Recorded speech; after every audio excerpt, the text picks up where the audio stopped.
What's up, T Squad? This your girl, legendary Miss T.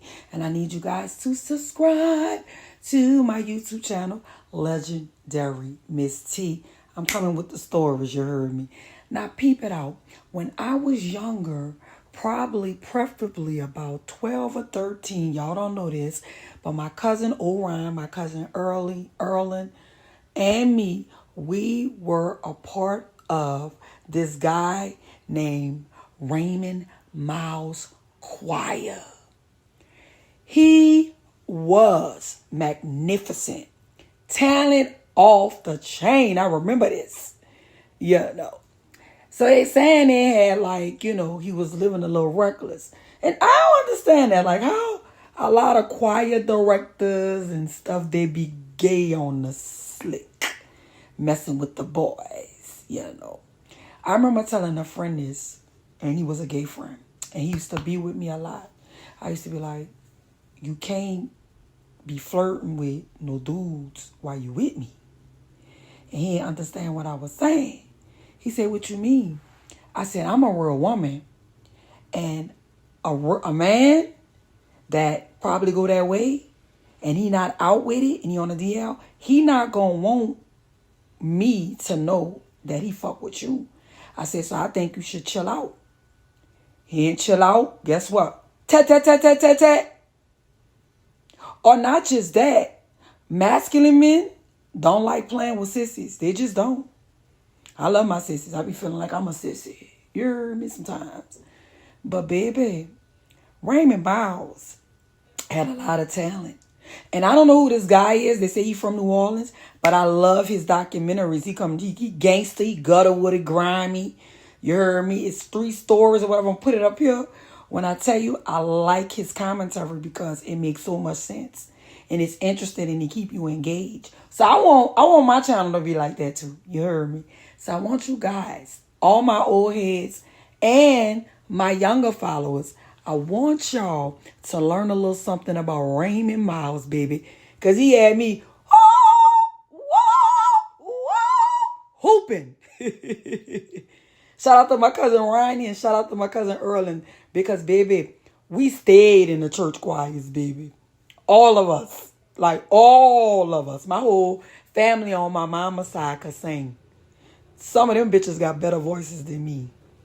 But anyway, let's get into this commentary. Don't forget to subscribe to my YouTube channel, Legendary Miss T. Also press that like button, yo. So and press the notification bell.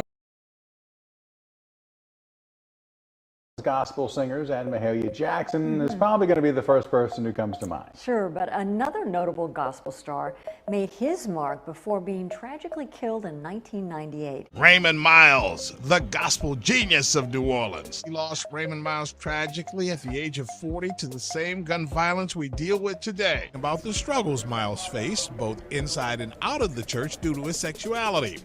In 1998, Raymond Myles was tragically shot and killed in New Orleans.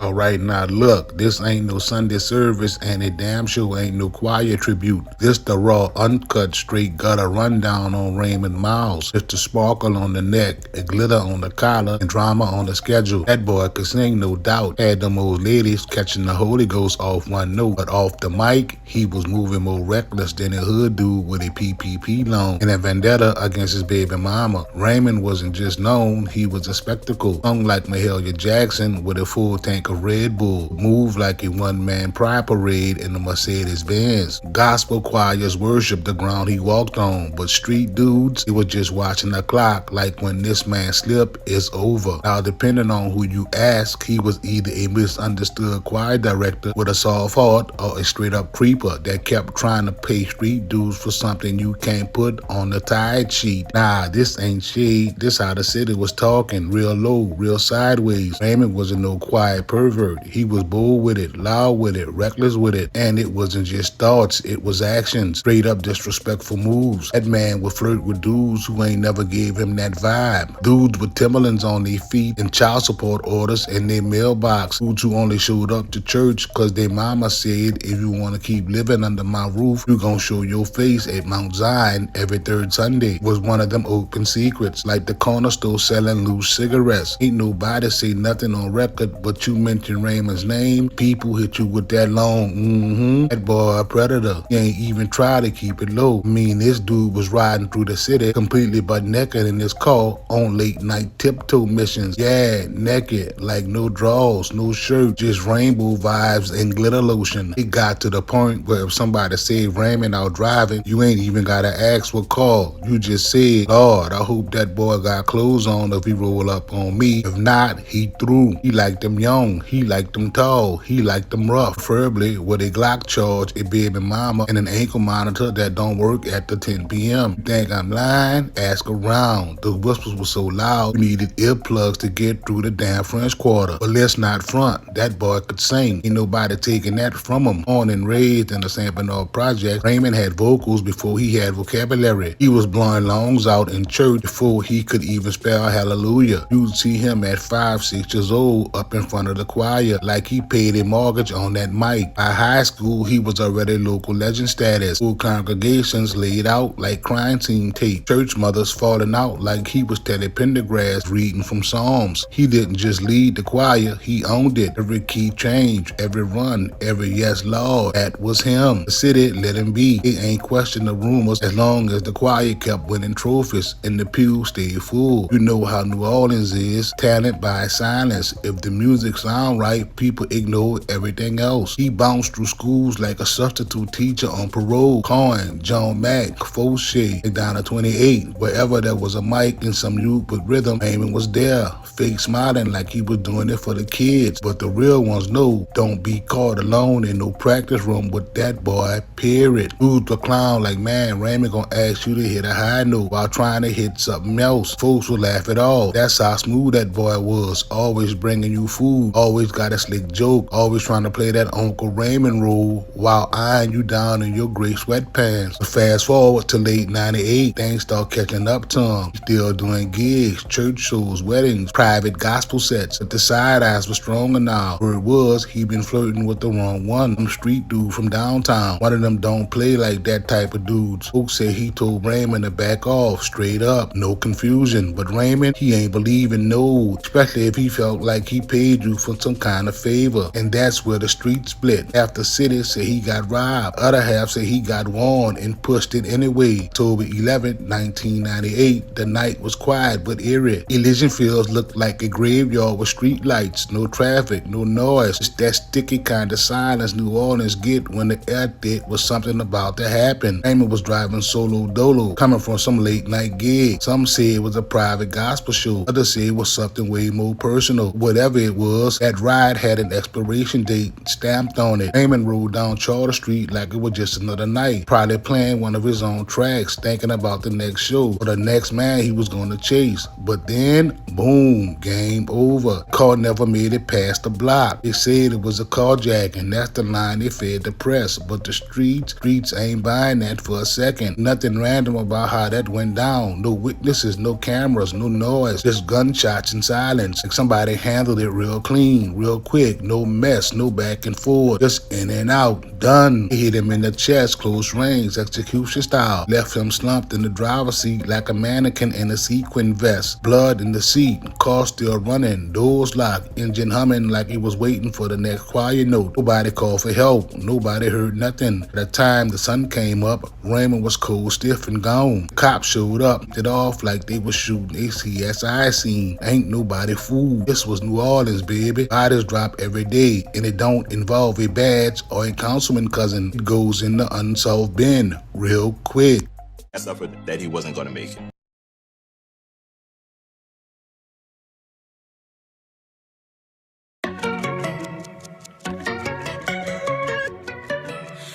I can never die.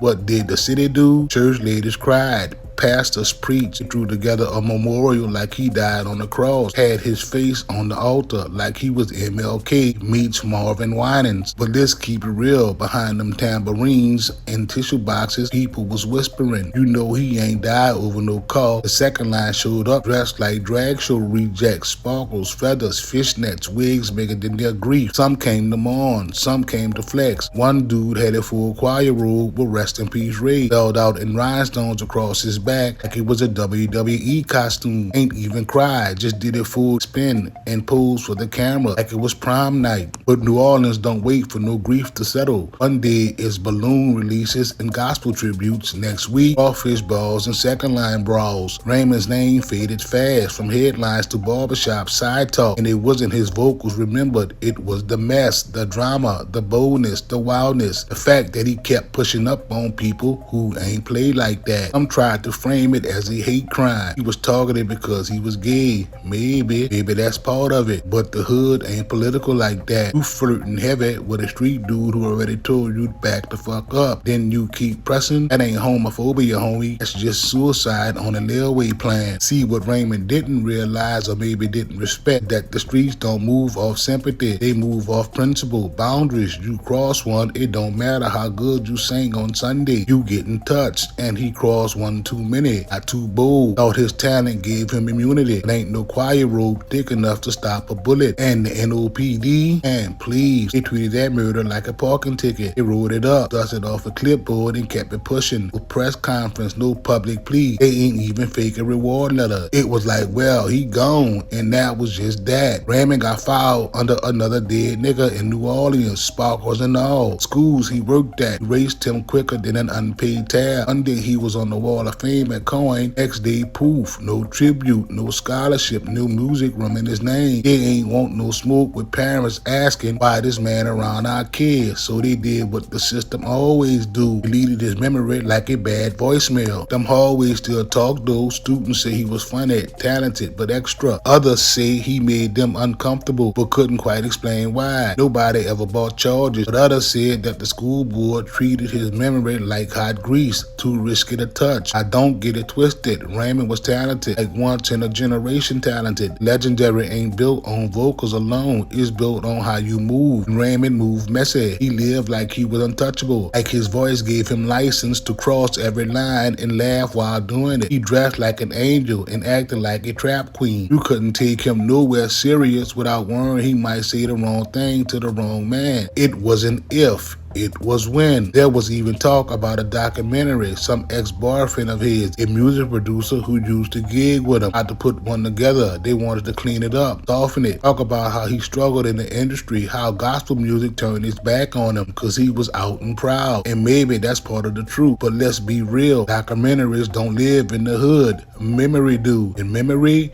said that boy was reckless. He ain't get killed because he was gay, and he ain't get killed for singing too loud. He got killed because he kept playing with fire, kept flirting with men who wasn't playing with him, kept pushing when he should have backed off. You do that in a city like the NO, you ain't just gonna get clowned, you gonna get clapped. 25 years later, his name still pop up here and there, usually in drunk conversations or when somebody hear one of his old recordings on a dusty gospel CD at their mama house. Ain't no murals, ain't no plaques, no street signs or festivals. It's a few old voices saying, damn, that boy could sing, but he ain't know when to shut the fuck up. OGs in the city remember him like a cautionary tale. Raymond, yeah, he had a gift, but he was wildin'. That's the general consensus. Not said with hate, not even with anger, just that classic New Orleans tone. That boy shoulda knew better. And the new generation, man, they don't even know who he is. Ain't no Instagram tributes, ain't no TikTok trends with his clips. His legacy got buried in shade, like he sang too loud to be forgotten, but lived too messy to be remembered. Some of them older church women still ride for him quietly. They'll play his songs during cleaning day, close the blinds, and whisper he had a calling on his life. Even they know he was complicated. That's New Orleans code for he did too damn much. This ain't no sob story. This ain't no redemption arc. This is the reality of a man who lived too loud, loved too risky, and ignored the rules of the jungle he danced in. And it don't save you when the city already made up its mind. Raymond Myles became a another body in a long list. A body that ain't get justice, a case that ain't get solved, and a name that only come up when people feel like talking messy. Ain't no halo hanging over his grave. His story's just a warning whisper to the next wild soul who think charisma can outpace consequences. He was flamboyant, he was funny, he was perverted, but above all, that boy was reckless. And in New Orleans, reckless get you dead real quick.